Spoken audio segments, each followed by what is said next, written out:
ঐতিহ্যবাহী শ্রীফুলিয়া কেন্দ্রীয় শাহী ঈদগাহের সম্মানিত মুসল্লিগণ, পর্দার অন্তরালের মা এবং বোনেরা, শ্রীফুলিয়া কেন্দ্রীয় শাহী ঈদগাহের সম্মানিত সভাপতি, মসজিদের সভাপতি, কমিটির সদস্যবৃন্দ সহকারে সকলের প্রতি সর্বপ্রথম ইসলামিক সম্ভাষণ, আসসালামু আলাইকুম ওয়া রাহমাতুল্লাহি ওয়া বারাকাতুহু। শুকরিয়া সে দয়াময় রব আল্লাহ তাআলার, যিনি আমাদেরকে ঈদুল আজহার দিন কোরবানির পশু সহকারে আল্লাহর সামনে আত্মসমর্পণ করার তৌফিক দান করেছেন। সকলে পড়ি আলহামদুলিল্লাহ।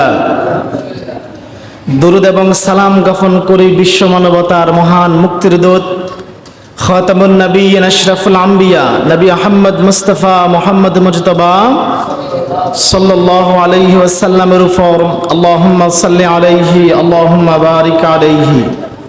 আপনারা সবাই ভালো আছেন? আল্লাহ তাআলা আমাদেরকে ভালো এবং সুস্থ রাখুক, সকলে বলি আমিন। আজকে ঈদুল আজহার দিন, আমাদের কোরবানি কবুল করুক, সকলে বলি আমিন। আমাদের যাদের পূর্বপুরুষ মহিলারা কবরস্থ হয়েছে, আল্লাহ তাদেরকে ক্ষমা করুক, সকলে বলি আমিন। জিলহজ মাস আল্লাহর নিকট সবচাইতে মর্যাদাবান 10টি রাত হচ্ছে রমজান মাসের শেষ 10 রাত, আর আল্লাহর নিকট সবচাইতে মর্যাদাবান 10 দিন হচ্ছে জিলহজ মাসের প্রথম 10 দিন। রাত হচ্ছে রমজানের শেষ 10 রাত, আর দিন হচ্ছে জিলহজ মাসের প্রথম 10 দিন।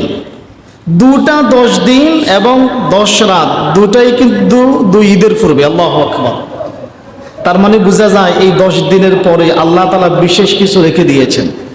এই 10 দিনের ভিতরে আল্লাহ তাআলা বিশেষ কিছু রেখে দিয়েছেন। রমজানের শেষ দশকে শুধু লাইলাতুল কদর তালাশ করি, কিন্তু জিলহজ মাসের প্রথম 10 দিন শুধু লাইলাতুল কদর নয়, রমজানে আমরা লাইলাতুল কদর তালাশ করেছি, কিন্তু জিলহজ মাসের প্রথম 10 দিন রয়েছে মুসলিম মিল্লাতের, মুসলিম বিশ্বের মহাসমাবেশ হজ। কি রয়েছে? হজ রয়েছে। এই 10 দিনের 10তম দিনে, সম্মানিত দিনে, ইসলামের একটি মহান দিন হচ্ছে জিলহজ মাসের 10 তারিখ, এবং আত্মত্যাগের, আল্লাহর নিকট আত্মসমর্পণ করার দিন হচ্ছে জিলহজ মাসের 10ম তারিখ। জিলহজ মাসের 10 তারিখ ইসলামের একটি মহান দিন, আল্লাহর নিদর্শন দেখার দিন। সামনে থেকে আরো একটা প্রাণীকে আল্লাহর জন্য কোরবানি দিয়েছি, সেখান থেকে রিজিক আহার করতেছি, আল্লাহর নিদর্শন দেখার দিন। 10 জিলহজ আত্মত্যাগের দিন, আনুগত্যের দিন, আল্লাহর সামনে পরীক্ষা দেওয়ার দিন, নিজেকে মুমিন মুত্তাকি প্রমাণ করার দিন। ইসলামের সূচনা এবং মানব জাতির সূচনা থেকে প্রারম্ভ করে শুরু করে এখন পর্যন্ত যেই বিধান সকল নবী জাতির উপরে ছিল এবং এখনো চলমান আছে, সেই বিধানের নাম হচ্ছে কোরবানি। সেই বিধানের নাম কি? আজকে আমরা কোরবানির দিনে সমবেত হয়েছি। পৃথিবীতে এমন কোনো নবী ছিল না, এমন কোনো জাতি ছিল না যারা কোরবানি আদায় করেনি। আল্লাহ তাআলা বলেন কোরআনুল কারীম থেকে কোরবানির ইতিহাস তুলে ধরে আল্লাহ তাআলা বলেন, ওয়ালিকুল্লি উম্মাতিন জাআলনা মানসাকাল লিয়াযকুরু ইসমাল্লাহ। আর প্রত্যেক জাতির জন্য আমি কোরবানির মানসাকের ব্যবস্থা রেখেছিলাম, কোরবানির বিধান রেখেছিলাম। আর এই বিধান এই জন্য রেখেছিলাম লিয়াযকুরু ইসমাল্লাহ, তারা যেন পশু জবাই করার সময় আমি আল্লাহর নাম স্মরণ করতে পারে। আর এই বিধান এই জন্য রেখে দিয়েছি আলামা রাযাকাহুম মিন বাহিমাতিল আনআম, আমি আমার বান্দাদেরকে আমার নিদর্শন দেখানোর জন্য শুধু পশু জবাই নয়, এই গবাদি পশুর ভিতরে আমি আল্লাহ তোমাদের জন্য রিজিকের ব্যবস্থা করে দিয়েছি। আল্লাহু আকবার। এই জীবন্ত প্রাণীর ভিতরে আমি তোমাদের জন্য একটা পশু মানুষের চাইতেও শক্তিশালী। শক্তিশালী না? একটা মানুষের ওজন কত হয়? 1.5 মণ 2 মণ, এর বেশি তো হয় না। স্বাভাবিক মানুষ 2 মণ 2.5 মণ হইলেও তো অনেক কিছু, কিন্তু এক একটা আজকে যারা পশু কোরবানি করবেন এক একটা পশুর ওজন আছে 5 মণ 6 মণ, আছে না? এই এত শক্তিশালী পশুগুলি আল্লাহ তাআলার মহান নিদর্শন, মানুষের বশ্যতা স্বীকার করেছে আল্লাহর নির্দেশে। আর এই শক্তিশালী পশুর ভিতরে থেকে আল্লাহ বলতেছেন, আলা মা রাযাকাহুম মিন বাহিমাতিল আনআম, আমি তোমাদের জন্য রিজিকের ব্যবস্থা করে দিয়েছি। অতএব ফাইলাহুকুম ইলাহুম ওয়াহিদ, তোমরা কোরবানি করো এক আল্লাহর নামে, তোমাদের ইলাহ তো একমাত্র ইলাহ। ফালাহু আসলিমু, তোমরা কোরবানির পশু সহকারে তোমাদের রবের সামনে আত্মসমর্পণ করো। ওয়াবাশশিরিল মুখবিতিন, হে নবী আপনি সুসংবাদ দেন যারা আত্মসমর্পণ করে। আল্লাহু আকবার। সালাত, সিয়াম, জিহাদ যেমনি করে পূর্ববর্তী সকল নবী এবং উম্মতের উপরে ছিল, কোরবানির বিধানটাও ছিল।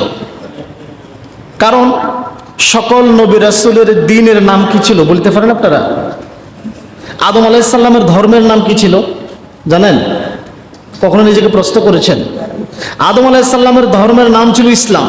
কারণ আল্লাহ বলছেন ইন্নাদ-দীনা ইনদাল্লাহিল ইসলাম, আল্লাহর একমাত্র মনোনীত জীবন ব্যবস্থা, দ্বীন, ধর্ম হচ্ছে কি? ইসলাম। আদম আলাইহিস সালামের ধর্ম ছিল কি? ইসলাম। নূহ আলাইহিস সালামের ধর্মের নাম ছিল, মূসা আলাইহিস সালামের ধর্মের নাম ছিল, তার নাম দিয়ে এখন ইহুদি নাম দিছে আর কি। ঈসা আলাইহিস সালামের ধর্মের নাম কি ছিল? ইসলাম। আল্লাহ তাআলা পৃথিবীতে আর কোনো জীবন ব্যবস্থা পাঠান নাই, কোনো জীবন ব্যবস্থা পাঠান নাই, একমাত্র ইসলামকে পাঠিয়েছেন। সকল নবী ইসলামের মধ্যে ছিল। আর ইব্রাহিম আলাইহিস সালাম সর্বপ্রথম ইসলামের অনুসারীদেরকে মুসলিম বলে চিহ্নিত করেছেন, তাই আমরা মুসলমান, মুসলিম। কোরবান হচ্ছে নৈকট্য অর্জন করা। আল কোরবানু ইয়াতাকাররাবু, আল কোরবানু মা ইয়াতাকাররাবু বিহি ইলাল্লাহি তাআলা, কোরবান ওই মাধ্যমকে বলা হয় যার মাধ্যমে আল্লাহ তাআলার নৈকট্য অর্জন করা যায়। ঈদুল আজহার দিন রক্তিম সূর্য উদিত হওয়ার পরে ঈদের নামাজ আদায় করে আল্লাহর জন্য, আল্লাহর সন্তুষ্টির জন্য যে পশু কোরবানি করা হয় তাকে বলা হয় কোরবানি। আর যেহেতু সকাল বেলায় কোরবানি করা হয় তাই এই দিনকে বলা হয় ইয়াউমুল আযহা। পৃথিবীতে বর্তমানে চলমান এমন কোনো জাতি ধর্ম নেই যারা কোরবানি করে না। এটা কি আপনারা জানেন? হুজুর হিন্দুরা তো কোরবানি করে না, করে, তারা বলি নাম দিছে, তারা বলি নাম দিছে না? খ্রিস্টানরাও কোরবানি করে, বিকৃত করে ফেলছে। কোরবানির বিধান তো সকল নবীর ভিতরে ছিল। আল্লাহ তাআলা বলতেছেন ওয়ালিকুল্লি উম্মাতিন জাআলনা মানসাকান, আমি প্রত্যেক জাতির জন্য মানসাকের কোরবানির বিধান রেখেছিলাম। তো যেহেতু খ্রিস্টানরা কোনো না কোনো নবীকে অনুসরণ করে, বিকৃতভাবে করে, ফতবষ্টভাবে করে, কিন্তু তাদের ভিতরে কোরবানির বিধান আছে, তারা বিকৃতভাবে কোরবানি করে। ইহুদিরাও কোরবানি করে কিন্তু বিকৃতভাবে করে। কারণ আমরা মুসলমানরা কোরবানি করি ইব্রাহিম আলাইহিস সালামের অনুসরণে। কার অনুসরণে? আদম আলাইহিস সালাম থেকে কোরবানির বিধান শুরু হয়েছিল। আদমের 2 পুত্রের ঘটনা, হাবিল এবং কাবিলের ঘটনা আপনারা জানেন তো। আমরা ওইদিকে যাব না, আপনাদের খতিব সাহেব আসলে আলোচনা করছে। আমরা শুধু সংক্ষেপে বলি, আল্লাহ বললেন আদমের 2 পুত্রকে কোরবানি করার জন্য বললেন, কোরবানি করলেন, একজন তা কবুল হলো, আরেকজনেরটা কবুল হইল না।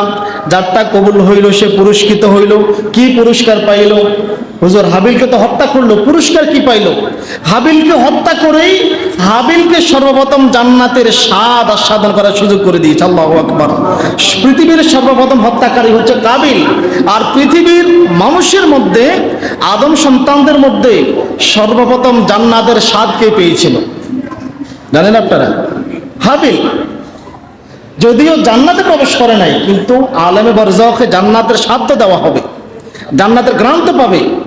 তাহলে জান্নাত আর আদম সন্তানের মধ্যে সর্বপ্রথম শহীদ হয়েছে এবং জান্নাতের স্বাদ আস্বাদন করেছে কে? হাবিল, তাকে পুরস্কৃত করেছে। তেমনি ভাবে ইব্রাহিম আলাইহিস সালাম এবং ইসমাইল আলাইহিস সালামের অনুসরণে আমরা কোরবানি করি। সেই কোরবানি আল্লাহ তাআলা একজনেরটা কবুল করেছেন, হাবিলেরটা কবুল করেছেন, কাবিলেরটা কবুল করেনি। তো ওই সময়ের বিধান ছিল কোরবানি কবুল হলে আসমান থেকে আগুন আসবে, জ্বালিয়ে নিয়ে যাবে।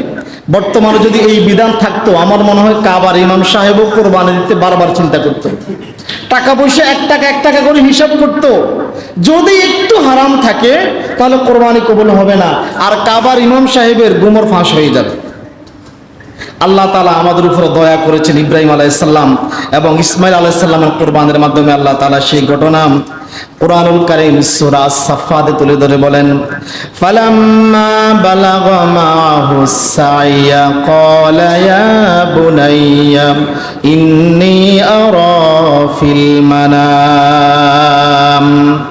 যখন ইসমাইল আলাইহিস সালাম তার পিতার সাথে চলাফেরা করার বয়সে উপনীত হলো, বালেগ হলো, ক্বালা ইয়া বুনাইয়া, তার পিতা ইব্রাহিম বলল, হে আমার প্রিয় সন্তান, ইন্নী আরা ফিল মানাম, আমি স্বপ্নে আদিষ্ট হয়েছি, আল্লাহর পক্ষ থেকে ওহী প্রাপ্ত হয়েছি, আন্নী আযবাহুকা ফানজুর মাযা তারা, আমি আদিষ্ট হয়েছি সন্তান, আমি তোমাকে জবাই করতেছি, আমি তোমাকে কি করতেছি? জবাই করতেছি। দেখেন নবীদের ঈমান, নবীদের পরীক্ষা। ইব্রাহিম আলাইহিস সালাম জন্ম থেকেই পরীক্ষা দিয়ে আসছে। জন্মের সময় জন্ম দিল কোথায়? গুহাতে। জন্ম হইল কোথায়? গুহাতে। বড় হওয়ার, বালেগ হওয়ার পর থেকে নমরুদের সাথে যুদ্ধ, অগ্নিকুণ্ডে নিক্ষেপ করলেন, সেখান থেকে পরীক্ষা দিয়ে উঠাইলেন, মিশরে গেলেন, মিশরের বাদশার মাধ্যমে আরেক পরীক্ষা করাইলেন, এরপরে সন্তান হইল। ইব্রাহিম আলাইহিস সালাম 40-50 বছর যাবত দোয়া করতেছেন, রব্বি হাবলি মিনাস সালিহিন, আল্লাহ আমাকে নেক সন্তান দান করো, আমাকে পুত্র সন্তান দান করো। 86 বছর বয়সে গিয়ে আল্লাহ তাআলা ইসমাইল আলাইহিস সালামকে দিলেন। 100 বছর বয়সে আল্লাহ বলতেছেন, আন্নী আযবাহুকা, তোমার সন্তানকে জবাই করো, তোমার সন্তানকে জবাই করো। এইবারে ইব্রাহিম আলাইহিস সালাম বলতেছেন, ফানজুর মাযা তারা, হে আমার প্রিয় সন্তান, বলো দেখি এই ব্যাপারে তোমার কি মতামত আছে। দেখেন বাপকা বেটা সিপাহীকা গোড়া, নবীর সন্তান, নবী হয়েছেন। জবিহুল্লাহ কাকে বলা হয়?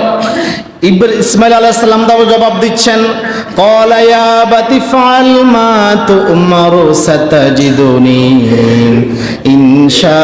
ইনশাআল্লাহু মিনাস সাবিরিন। হে আমার পিতা, আপনাকে যে আদেশ দেওয়া হয়েছে আপনি আদেশ পালন করেন, আপনাকে যে নির্দেশ দেওয়া হয়েছে আপনি নির্দেশ পালন করেন, ইনশাআল্লাহ আল্লাহর ইচ্ছায়, আল্লাহ চাইতো আপনি আমাকে ধৈর্যশীলদের মধ্যে পাবেন। আল্লাহু আকবার। এই কথা বলে নাই যে আমি বিদ্রোহ করব। আল্লাহু আকবার। কেমন নবীদের ঈমান, কেমন পরীক্ষা। ইব্রাহিম আলাইহিস সালাম দোয়া করলেন, আল্লাহ আমাকে নেক সন্তান দান করো, রব্বি হাবলি মিনাস সালিহিন, রব্বি হাবলি মিনাস সালিহিন। আল্লাহ ইসমাইল আলাইহিস সালামকে দিলেন। ইব্রাহিম আলাইহিস সালামের বয়স 100 বছর। 100 বছর বয়সে আমাদেরকে যুবক থাকে 100 বছর। এই সময় পিতা স্বাভাবিকতা সন্তানের উপর নির্ভরশীল হয়ে যায়। সন্তানের বয়স 14 বছর, সন্তান বালক হয়েছে, এখন পরিবারের হাল ধরবে। আল্লাহ বলতেছেন, ইব্রাহিম তোমার সন্তানকে জবাই করো। ইব্রাহিম আলাইহিস সালাম কেমন আনুগত্য, কেমন বিশ্বাস, পরীক্ষা দিয়ে উঠে এই কথা প্রশ্ন করেন, আল্লাহ আপনি কি জবাই করার জন্য আমার ছেলেকে দেখলেন? পৃথিবীতে আর কিছু দেখলেন না? আপনি 100টা উটের কথা বলেন, 1000 দুম্বার কথা বলেন, আপনি আমার সন্তানকেই দেখলেন? ইসমাইল আলাইহিস সালাম এই প্রশ্ন করেন না, হে আমার পিতা, আপনার রব কি জবাই করার জন্য আমাকে দেখছে? তিনি কি পৃথিবীতে আর কোনো কিছু দেখে নাই? কেমন ঈমান! কোনো প্রশ্ন নাই, প্রশ্নহীন পিতা পুত্রের আনুগত্য, প্রশ্নহীনভাবে পিতা পুত্রের আনুগত্য। এটাই হচ্ছে নবীদের পরীক্ষা, নবীদের ঈমান, নবীদের ত্যাগ, নবীদের পুরস্কার। আল্লাহু আকবার। পিতা পুত্র যখন আল্লাহর নিকট আত্মসমর্পণ করলো, এইবার তাকওয়ার পরিচয় দিল, আল্লাহ তাআলা পিতা পুত্র দুজনকে সম্মানিত করলেন। পিতাকে বানালেন আবুল আম্বিয়া। পরবর্তী যত নবী পৃথিবীতে এসেছিল প্রত্যেকটা নবী ছিল ইব্রাহিম আলাইহিস সালামের বংশধর। সুবহানাল্লাহ বলবেন না? কোরবানির পরীক্ষার পরে আল্লাহ তাআলা ইব্রাহিম আলাইহিস সালামকে বানাই দিলেন আবুল আম্বিয়া, মুসলিম মিল্লাতের পিতা, মিল্লাতে আবিকুম ইব্রাহিম, মুসলিম মিল্লাতের পিতা বানাই দিলেন। এবং এই যে কোরবানি যে আল্লাহ কবুল করেছে, কোরবানি কবুল করার পরই 100 বছর বয়সে আল্লাহ ইব্রাহিম আলাইহিস সালামকে আবার সুসংবাদ দিলেন, ইব্রাহিম তুমি পরীক্ষা উত্তীর্ণ হয়েছ, তোমার জন্য আরো সুসংবাদ, তোমার জন্য, তুমি যেহেতু পুত্র কোরবানির মতো পরীক্ষা দিয়েছ, তোমার জন্য শুনে রাখো, ইসহাকের সুসংবাদ নিয়ে যাও। আল্লাহু আকবার। আমি আশ্চর্য হয়ে গিয়েছি, আল্লাহু আকবার। মুহাদ্দিসিনে কেরাম ব্যাখ্যা দেখে, মুফাসসিরিনে কেরামের ব্যাখ্যা দেখে, যার কোরবানি কবুল হবে সে দুনিয়াতে খুব শীঘ্রই পুরস্কৃত হবে, খুব শীঘ্রই পুরস্কৃত হবে, অথবা তার বংশধররা পুরস্কৃত হবে। ইসমাইল আলাইহিস সালামের বংশে আল্লাহ তাআলা পাঠালেন কাকে? মুহাম্মদুর রাসূলুল্লাহ সাল্লাল্লাহু আলাইহি সাল্লামকে আল্লাহ তাআলা বলেন ফালাম্মা আসলামা ওয়া তাল্লাহু লিল জাবিন, তারা পিতা পুত্র যখন আল্লাহর নিকট আত্মসমর্পণ করলো এবং তাকে জবাই করার জন্য শুইয়ে দিল, ওয়া নাদাইনাহু আইয়া ইব্রাহিম, আমি ডেকে বললাম হে ইব্রাহিম, কদ সাদ্দাকতার রুইয়া ইন্না কাযালিকা নাজিজিল মুহসিনিন, তোমাকে যে আদেশ করেছি, তোমাকে যে স্বপ্নের মাধ্যমে আদেশ দিয়েছি, তুমি সে আদেশকে পরিপূর্ণ করেছো, সত্য করেছো। ইন্না কাযালিকা নাজিজিল মুহসিনিন, আর এইভাবে আমি সৎকর্মশীল বান্দাদেরকে পুরস্কৃত করে থাকি। আল্লাহু আকবার। অতঃপর ইন্না হাদা, শোনো ইব্রাহিম, আসলে আমি তোমার ছেলে কোরবানির জন্য চাই নাই, আমি তোমাকে পরীক্ষা করতে চেয়েছি, কেননা আমি তোমাকে পুরস্কৃত করব। আল্লাহ যখন কাউকে ভালো কিছু কোনো দেন, ভালো কিছু দিবেন, উত্তম কিছু দেন, তার আগে পরীক্ষা করে নেন। তার আগে কি করে নেন? বাংলাদেশে একটা চাকরি করতে হলে তাকে ইন্টারভিউ দেওয়া লাগে নাকি? পরীক্ষা দেওয়া ছাড়া কি চাকরি হয়? আল্লাহ তাআলা ভালো কিছু দিবে, পরীক্ষা করে নেবে। আমাদের নবী কি কম পরীক্ষা করছে? কম পরীক্ষা করছে? সেই ছোট্টবেলা থেকে পরীক্ষা শুরু করলো, জন্মের আগেই ফিতা নাই। এটার মতো বড় পরীক্ষা আর আছে? আমরা বুড়া বয়সে ফিতা হারাই তো বিদেশে হয়ে যায়, হায় আমার আব্বা নাই, আজকে আমার কি হবে? ঠিক না? জন্ম থেকে পরীক্ষা শুরু করে দিয়েছেন। আল্লাহ যখন কাউকে ভালো কিছু দেন, আল্লাহ বলতেছেন ইন্না হাযা লাহুয়াল বালাউল মুবিন, ইব্রাহিম এটা ছিল, নিশ্চয়ই এটা ছিল সুস্পষ্ট পরীক্ষা। আল্লাহু আকবার। অতঃপর আল্লাহ তাআলা বলতেছেন ওয়াফাদাইনাহু বিযিবহিন আযীম, আমি ইসমাইলের পরিবর্তে দিলাম একটি মহান কোরবানি। কি দিলাম? আমি একটি মহান কোরবানি দিলাম। ওই যে সেই দুম্বা, যেই দুম্বা হাবিল করেছিল, আমি জান্নাত থেকে পাঠাই দিলাম। আল্লাহু আকবার। ওয়া তারাকনা আলাইহি ফিল আখিরিন, আর এই কোরবানির বিধান কি আমি পরবর্তীদের জন্য রেখে দিলাম। আল্লাহু আকবার। এই ইব্রাহিম আলাইহিস সালামের পদ্ধতিতে আমরা আজও কোরবানি করে যাচ্ছি। অতঃপর আল্লাহ বলেন সালামুন আলা ইব্রাহিম, শান্তি অবতীর্ণ হোক কার উপর? ইব্রাহিমের উপর। আজকে আমাদেরকে যদি এমন পরীক্ষায় ফেলে, পরীক্ষার হলে ঢোকার আগে ফেল, কি বলেন? পরীক্ষার হলে প্রবেশ করার আগে ফেল। আমরা ছোটখাটো কোনো পরীক্ষা পড়লে আমরা ইমান হারা হয়ে যাই। 10 টাকার চা দিয়া ইমান বিক্রি করে ফেলি আমরা। আমাদের ইমান এত সস্তা। কোরবানি কবুল হয়েছে কিনা এটা কিভাবে বুঝবেন? কোরবানির পর যদি আপনার তাকওয়া বেড়ে যায়, কোরবানির পর যদি আল্লাহ আপনাকে পুরস্কৃত করে, কোরবানির পর যদি আল্লাহ আপনাকে পুরস্কৃত করে, কোন সুসংবাদ দেয়, বুঝবেন আল্লাহ আপনার কোরবানি কবুল করেছেন। সুবহানাল্লাহ বলবেন না? আল্লাহ আপনার কোরবানি কবুল করেছেন, এই জন্যই পুরস্কৃত করেছেন। যার কোরবানি কবুল হবে তার জন্য রয়েছে সম্মান, মর্যাদা, পুরস্কার। রাসূলুল্লাহর হাদিস থেকে জানা যায়, হযরতে আলী রাদিয়াল্লাহু তাআলা আনহু বলেন, আল্লাহর নবী বলেছেন ইয়া আইয়ুহান নাস, হে মানুষগণ, দহু, তোমরা জবে করো, কোরবানি করো, ওয়াহতাসিবু দিমাইহা, রক্ত প্রবাহিত করাকে নেকি মনে করো, ফাইন্নাদ দামা ওয়া ইন ওয়াকা ফিল আরদি, তোমরা যদিও দেখো কোরবানির পশুর রক্ত জমিনে পড়েছে, কোথায় পড়েছে? কিন্তু শুনে রাখো ফাইন্নাহু ইয়াকাউ ফি হারজিল্লাহি জাল্লা ওয়া আযজা, নিশ্চয়ই কোরবানির পশুর রক্ত তোমাদের তাকওয়া আল্লাহর নিকট বিশেষ মর্যাদায় রক্ষিত থাকে। আল্লাহু আকবার। আর এই মর্যাদা তোমাদেরকে দুনিয়াতেও পুরস্কৃত করা হবে এবং পরকালেও তোমাদেরকে পুরস্কৃত করা হবে। যাদের কোরবানি কবুল হবে আল্লাহ তাদেরকে খুব শীঘ্রই পুরস্কৃত করবেন। তারা না পেলে তাদের বংশধরদেরকে করবেন। আল্লাহ ইব্রাহিম আলাইহিস সালামের কোরবানি কবুল করেছেন। ইব্রাহিমকে সাথে সাথেই আল্লাহ তাআলা পুরস্কারের ঘোষণা দিয়েছেন, এই যে ইব্রাহিম, তুমি যেহেতু ইসমাইলকে কোরবানি করেছো, তাহলে এইবার তুমি ইসহাকের সুসংবাদ নিয়ে যাও। আর ইসমাইল আলাইহিস সালামের বংশে আল্লাহ তাআলা দিয়ে দিয়েছেন হযরত মুহাম্মদ মুস্তাফা সাল্লাল্লাহু আলাইহি ওয়াসাল্লামকে। আল্লাহু আকবার। আল্লাহ তাআলা এই কথাই বলতেছেন, বান্দা তুমি হতাশ, ওয়ালা সাউফা ইউতিকা রাব্বুকা ফাতারদা, খুব শীঘ্রই তোমার রব তোমাকে এত দিবেন যে তুমি সন্তুষ্ট হয়ে যাবে। শুনে রাখুন, আল্লাহ তাআলা অন্তরের তাকওয়া কি নেবেন? কথা বলেন না, কি নেবেন? তাকওয়া নেবেন। আল্লাহ তাআলা আমার আপনার পশুর কোরবানির রক্ত মাংস কিছুই চায় না। কিছু চাইছে? এত বছর কোরবানি করেন, কখনো জিবরাইল আলাইহিস সালাম বা কোনো ফেরেশতা আসে বলছে আল্লাহর জন্য 5 কেজি করে গোশত উঠাই দাও? বলছে নাকি? আল্লাহ কি চান? লা ইয়ানালুল্লাহু লুহুমুহা ওয়ালা দিমাউহা ওয়ালাকিন ইয়ানালুহুত তাকওয়া মিনকুম। আল্লাহর নিকট তোমাদের কোরবানির পশুর গোশত এবং রক্ত কোনো কিছু পৌঁছানো হয় না। আল্লাহর নিকট কি পৌঁছায়? তোমাদের তাকওয়া। নিশ্চয় আল্লাহর নিকট পৌঁছানো হয় তোমাদের তাকওয়া, আল্লাহ ভীতি। তোমরা কি উদ্দেশ্য কোরবানি করেছো? কোরবানির সবটাই একটা পরীক্ষা। কোরবানির সবটাই কি? আল্লাহ তাআলা হাবিল কাবিলকে কোরবানির মাধ্যমে পরীক্ষা করেছেন, ইব্রাহিম আলাইহিস সালামকে কোরবানির মাধ্যমে পরীক্ষা করেছেন, আমাদেরকেও কোরবানির মাধ্যমে পরীক্ষা করতেছেন। আসলে আমরা কি উদ্দেশ্য কোরবানি করি? আমরা কি কোরবানির মাধ্যমে আমাদের অন্তরের মুনাফিকি, অন্তরের কৃপণতা, সংকীর্ণতা থেকে আমরা কি মুক্ত হয়েছি? কোরবানির পশুর রক্ত দিয়ে আমরা কি আমাদের পাপ কি মুছতে পেরেছি? 7:50 দিকে একটু কালেকশন প্রাইসের কিন্তু আল্লাহ তাআলা আমাদেরকে এভাবে পরীক্ষা নিচ্ছেন। আমরাও কি এই জন্য কোরবানি করতেছি কিনা? কি উদ্দেশ্যে কোরবানি করি? কেননা আদম সন্তান, এই দুই জিনিসের প্রতি আদম সন্তানের মোহ অনেক বেশি। আদম সন্তানের এই দুই জিনিসের প্রতি, জান এবং মালের প্রতি আদম সন্তানের মোহ বেশি। ওই যে আল্লাহর নবী বলেছেন, আনাস ইবনে মালিক রাদিয়াল্লাহু তাআলা আনহু বলেন, قال رسول الله صلى الله عليه وسلم ইহরামু ইবনু আদম, আদম সন্তান বৃদ্ধ হয়ে যাবে, দাড়ি ফেকে যাবে, চুল ফেকে যাবে, ওয়ায়াশুবু ফিহি ইসনাতানি, কিন্তু দুটি আকাঙ্ক্ষা, দুটি চাহিদা চির যৌবন থাকবে।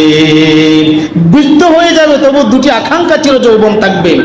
এক আল হিরসু আলাল মাল, সম্পদের বলতে তার আকাঙ্ক্ষা, তার অনেক টাকা চাই।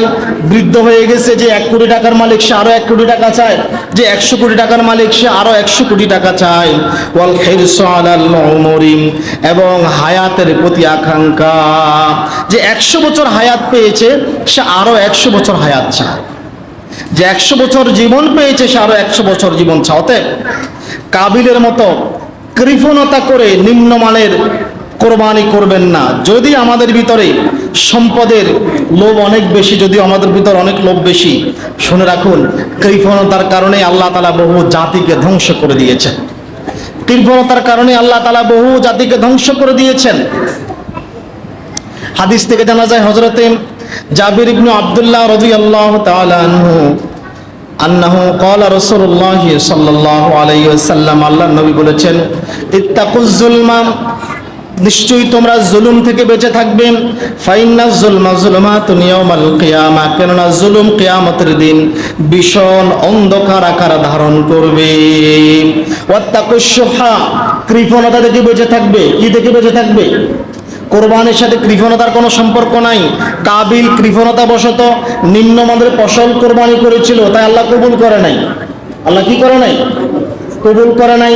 আজকে এখনো কোরবানি করেন নাই, যাদের নিয়তের ভিতরে এখনো গলদ আছে, গোশত খাওয়ার জন্য, মানুষকে দেখানোর জন্য, মান সম্মান রক্ষা করার জন্য এখন নিয়ত খালেস করে নেন, কোরবানি করব কার জন্য? তাহলে কোরবানি কবুল হবে না। আর কোরবানি কবুল না হইলে কাবিলের মতো কোনো একটা ধ্বংস নেমে আসবে। যার কোরবানি কবুল হয় নাই, প্রমাণ দেখবেন কোরবানির পরে কিছুদিনের মধ্যে কোনো না কোনো দিক থেকে আল্লাহ একটা ক্ষতির সম্মুখীন করে দিবে। আর যার কোরবানি কবুল হয়েছে, প্রমাণ পাবেন, আল্লাহ পুরস্কৃত করবে। এটা আল্লাহ তাআলার ওয়াদা। সূরা আস-সাফফাত পড়েন, বুঝতে পারবেন। অতঃপর আল্লাহর নবী বলেন, ফাইন্নাশ শুহা আহলাকা মান কানা ক্বাবলাকুম, কৃপণতার কারণেই তোমাদের পূর্ববর্তী বহু জাতিকে ধ্বংস করে দেওয়া হয়েছে। এই হাদিসের সাথে হাবিল কাবিলের কোরবানের সাথে কত সুন্দর মিল রয়েছে। হামালাহুম আলা আনসাফাকু দিমাহুম, তারা অন্যায়ভাবে নর হত্যা করেছিল। কি হত্যা করেছিল? অন্যায়ভাবে মানুষ হত্যা করেছিল। ওয়াস্তাহাল্লু মাহারিমাহুম, এবং হারামকে হালাল করে নিয়েছিল। এই হাদিসে প্রথমে বলেছেন জুলুম থেকে বেঁচে থাকো। কাবিল সর্বপ্রথম জুলুম করেছিল, অতঃপর বলছেন কৃপণতা থেকে বেঁচে থাকো। আল্লাহ বলছেন উত্তম জিনিস কোরবানি করো। কাবিল করলো নিম্নমানের জিনিস কৃপণতার কারণে। কিসের কারণে?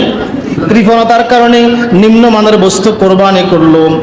এরপরে আল্লাহ নবী সাল্লাল্লাহু আলাইহি ওয়াসাল্লাম বলতেছেন, নর হত্যা করলো, কোরবানি যখন কবুল হইল না, নিজের ভাইকে ভাই হত্যা করে দিল। এই যে দেখেন হাদিস সিস্টেম মিল আছে। এরপরে বলতেছেন ওয়াস্তাহাল্লু মাহারিমাহুম, সে হারামকে হালাল করে নিল। তার সহোদরা বোনকে, তার সাথে জন্ম নেওয়া বোনকে বিবাহ হারাম করেছে, কিন্তু সে জোর করে বিবাহ করে নিছে। হারামকে কি করে নিছে? হালাল করে নিছে। এই জন্যই তার উপরে ধ্বংস নেমে এসেছে। বর্তমান কোরবানিও আমাদের ভিতরে এখনো কাবিলি ও চিন্তা অনেকের ভিতরে প্রবেশ করে আছে। আমরা অনেকে দান করার সময় সিরা ফাটা নোট যেটা এইটা করি। আমি আশ্চর্য হয়ে গেছি, সৌদি আরবের সাবেক গ্র্যান্ড মুফতি শায়েখ সালেহ আল ওসাইমানির একটা ফতোয়া দেখেছি, কোরবানি করার সময় আপনি যে টাকা দিয়েছেন 1000 টাকার একটা নোট কয়েক দোকান চালাইতে পারেন নাই, এই যে বান্ডিলের ভিতরে ঢুকাই দিয়েছেন, এর জন্য আপনার কোরবানির ভিতরে সমস্যা হবে। এই জন্য আপনার কোরবানিতে সমস্যা, কারণ আপনার অন্তরের সংকীর্ণতা ছিল, সিঁড়া ফাটা নোটটা কোনো প্রকার গছাই দিনা। আর মসজিদে তো মাশাআল্লাহ জুমার দিন কমিটির লোকেরা জানেন কত প্রকারের সিঁড়া নোট যে পড়ে না, এই যে অনেকে আবার খালি পকেটেও আসে। আজকে ঈদের দিনে অনেকে খালি পকেটে আসে, হায় হায় কি হবে আমাদের। অথচ দেখেন কোরবানি আপনার জন্য ফুলসিরাতের ফারাফারে সাওয়ারি হবে কিভাবে। রাসূল সাল্লাল্লাহু আলাইহি ওয়াসাল্লাম বলেছেন, আযিমু দুহায়াকুম ফাইন্নাহা আলা সিরাতি মাতায়াকুম, তোমরা মোটা তাজা সুন্দর হৃষ্টপুষ্ট পশু কোরবানি করো, কেননা এই কোরবানির পশু তোমার জন্য ফুলসিরাতের ফারাফারের সাওয়ারি হবে। এখন নিম্নমানের কোরবানি দিয়া কৃপণতা বশত এটা কি আপনার ভার নিতে পারবে? আপনাকে ফুলসিরাত পার করা দিতে পারবে? কাল্লা, কখনো নয়। কোরবানি করবেন খালেস নিয়তে, তবেই আল্লাহ তাআলা কবুল করবেন। মনে রাখবেন, এই কোরবানি কিয়ামতের দিন আমার আপনার জন্য সাক্ষী হয়ে দাঁড়াবে, প্রমাণ হয়ে দাঁড়াবে। যেই দিন আপনার পিতা বলবে আমার কোনো সন্তান ছিল না, মা বলবে আমার সন্তান ছিল না, ভাই বোন বলবে আমার কোনো ভাই বোন ছিল না, স্ত্রী বলবে আমার স্বামী ছিল না, সন্তান আপনাকে অস্বীকার করবে। যেদিন মানুষের হাত মানুষের বিরুদ্ধে সাক্ষী দিবে, পা মানুষের বিরুদ্ধে সাক্ষী দিবে, এমনকি জিহ্বা দিয়ে কত মিথ্যা কথা বলেছেন, জিহ্বা দিয়ে অপরের বিরুদ্ধে সাক্ষী দিয়েছেন, সেদিন জিহ্বা আপনার বিরুদ্ধে সাক্ষী দিবে। ইয়াউমা তাশহাদু আলাইহিম আলসিনাতুহুম ওয়া আইদিহিম ওয়া আরজুলুহুম বিমা কানু ইয়ামালুন, সেদিন তাদের বিরুদ্ধে সাক্ষী দিবে তাদের জিহ্বা। আজকে জিহ্বা আপনার নিয়ন্ত্রণে, সেদিন জিহ্বা আপনার নিয়ন্ত্রণ থাকবে না, সেদিন জিহ্বা থাকবে আল্লাহর নিয়ন্ত্রণে। সেদিন তাদের বিরুদ্ধে সাক্ষী দিবে তাদের হাত, তাদের পা, তাদের প্রত্যেকটা কৃতকর্ম সম্পর্কে। আল্লাহ তাআলা কিয়ামতের দিন ডাকবেন আর প্রমাণ চাইবেন, বান্দা তোমাকে যে আমি জান্নাত দেব তোমার কাছে কোনো দলিল আছে? সেদিন আল্লাহ আমাদেরকে নয়, শুধু নবীদেরকে পর্যন্ত পাকড়াও করে ফেলবেন। একেবারে সহিহ বুখারীর একটা হাদিস দেখেন, সহিহ বুখারীতে রয়েছে, আবু সাঈদ আল খুদরি রাদিয়াল্লাহু তাআলা আনহু বলেন, আল্লাহর নবী বলেছেন, ইয়াজিউ নূহ ওয়া উম্মাতুহু, আল্লাহ তাআলা কিয়ামতের দিন নূহ আলাইহিস সালাম এবং তার কওমকে একত্রিত করবেন, আল্লাহর সামনে নিয়ে আসবেন। নূহ আলাইহিস সালামকে বলেন ফায়াকুলুল্লাহু তাআলা, আল্লাহ তাআলা নূহ আলাইহিস সালামকে বলবেন, হাল বাল্লাগতা, নূহ তুমি কি আমার বাণী মানুষের কাছে পৌঁছাই দিয়েছিলাম, তোমার কওমের কাছে পৌঁছিয়েছিলাম?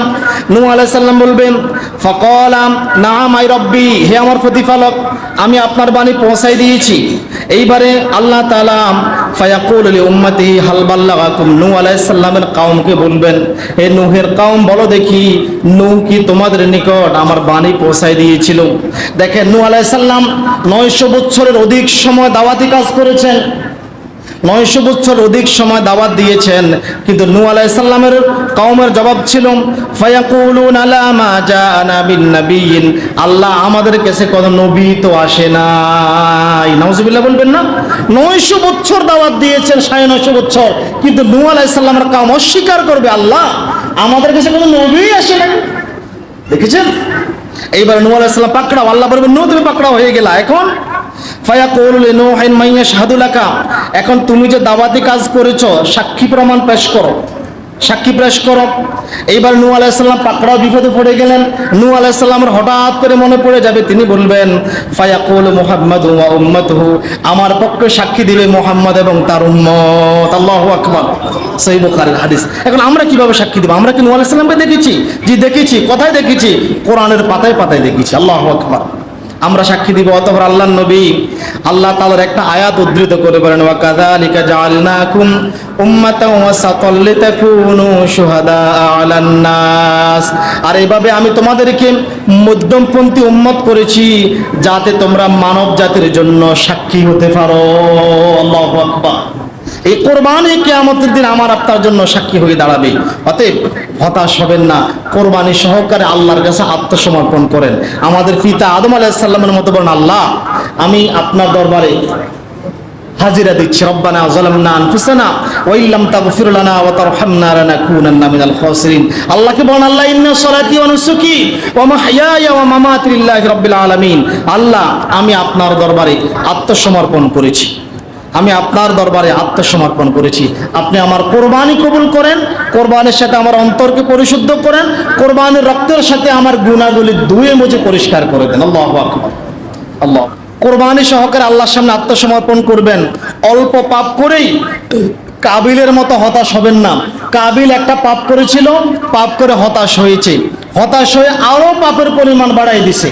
আমরাও অনেক সময় পাপ করার পরে হতাশ হয়ে যাই, হতাশ হয়ে পাপের পরিমাণ বাড়াই দিই কাবিলের মতো। কাবিল যেমনি করে বিপদগামী হয়েছে তেমনি করে। আচ্ছা বলেন তো, আপনাদের এই মসজিদে, ঈদগাহে বা মসজিদে এখানে এমন কেউ আছেন যে 10 জন মানুষকে হত্যা করছেন? আছেন এমন? 10 জন মানুষ হত্যা করছেন, আছেন? আপনারা একটা হাদিস শুনেন। আবু সাইদ আল খুদরি রাদিয়াল্লাহু তাআলা আনহু বলেন, আল্লাহর নবী বলেছেন, বনি ইসরাইলের এক ব্যক্তি 99 জন মানুষকে হত্যা করলো। কয়জন মানুষকে? 99 জন মানুষকে হত্যা করলো। হত্যা করার ভিতরে তার পিছনে অনুশোচনা আসলো। সে মানুষদেরকে জিজ্ঞাসা করতে লাগলো, এমন ব্যক্তির জন্য ক্ষমা আছে নাকি? সে একজন দরবেশের কাছে গেল। দরবেশ বলল, না, এমন ব্যক্তির ক্ষমা নাই। তো সে বলল, যেহেতু ক্ষমাই নাই, তোমারও মেরে ফেলি। ক্ষমা যেহেতু নাই, তুমি বাঁচবে কেন? তুমিও শেষ। 100 পূর্ণ করলো, কিন্তু তার ভিতরে অনুশোচনা থামে না। সে অনবরত এর কাছে ওর কাছে জিজ্ঞাসা করে, এমন ব্যক্তির জন্য ক্ষমা আছে নাকি? এমন ব্যক্তিকে আল্লাহ ক্ষমা করবে নাকি? এমন সময় এক ব্যক্তি বলল, শোনো, ওই যে অমুক গ্রাম, ওই গ্রামে যাও, ওইখানে একজন আসমানি কিতাবের আলেম আছে, তাকে জিজ্ঞাসা করো, সেই তোমাকে সমাধান দিতে পারবে। সে একটু করে মাথা ঘুরিয়ে ওই গ্রামের দিকে রওনা করলো, তার সিনাটা একটু আগিয়ে দিল। এই সময় আজরাইল আলাইহিস সালাম তার জান কবজ করে ফেললো। এইবারে আযাবের ফেরেশতা, রহমতের ফেরেশতা পরস্পর ঝগড়া লাগলো। আযাবের ফেরেশতা বলে, সে 100 জন মানুষ হত্যা করছে, জাহান্নামী। আর রহমতের ফেরেশতা বলছে, না, সে শেষ মুহূর্তে তওবা করার জন্য রওনা দিয়েছে, অনুশোচনা করেছে, সে জান্নাতি। ফেরেশতারা ঝগড়া করতে লাগলো। এইবারে আল্লাহ তাআলা উভয় ফেরেশতাদেরকে বললেন, তোমরা উভয় দিকের রাস্তা মাপো। এই ব্যক্তি থেকে উভয় দিকের রাস্তা মাপো, তার গ্রামের রাস্তা এবং সে যে গ্রামের দিকে রওনা দিয়েছে, উভয় দিকের রাস্তা মাপো। আল্লাহ এই দিক থেকে ওই বান্দার গ্রামকে বললেন, হে গ্রাম, তুমি একটু পিছনে চলে যাও। আল্লাহু আকবার বলবেন না? এরপরে আল্লাহ তাআলা ওই গ্রাম, যে গ্রামের দিকে ব্যক্তি মুখ করে রওনা দিয়েছে, ওই গ্রামকে বললো, তুমি একটু আগাই আসো। ফেরেশতারা মাফি দেখলো, 1 বিঘত পরিমাণ ওই গ্রামের দিকে আগাই আছে। আল্লাহ বলতেছেন, যাও, আমি আমার বান্দাকে ক্ষমা করে দিলাম। আল্লাহু আকবার। 100 জন মানুষ হত্যাকারী আছেন এখানে? 10 জন আছেন? কি পাপ করছেন আপনি? কোনো পাপে করেন নাই, কোনো পাপে করেন নাই। এখনো পাপ করে হতাশ হওয়া যাবে? ক্ষমা করার জন্য কে আছে? ক্ষমা করার জন্য কে আছে? এত বড় পাপ আমরা এখনো করি না, হতাশ হওয়ার দরকার নাই। কোরবানি সহকারে আল্লাহর সামনে আত্মসমর্পণ করবেন। আল্লাহ, আমি ভুল তো করে ফেলেছি, আজকে কোরবানি সহকারে তোমার দরবারে উপস্থিত হয়েছি। এই কোরবানির পশুর সাথে আমার নফসকে পরিশুদ্ধ করে দাও। কোরবানির রক্ত দিয়ে আমার পাপগুলি ধুয়ে মুছে পরিষ্কার করে দাও। বলতে পারবেন না এভাবে? এত বড় পাপই তো আমরা কেউ করি, পাপ তো এখন আমরা করি নাই, তাহলে হতাশ হবেন কেন? আল্লাহ তাআলা অবশ্যই ক্ষমা করবে, আল্লাহ তাআলা অবশ্যই ক্ষমা করবে।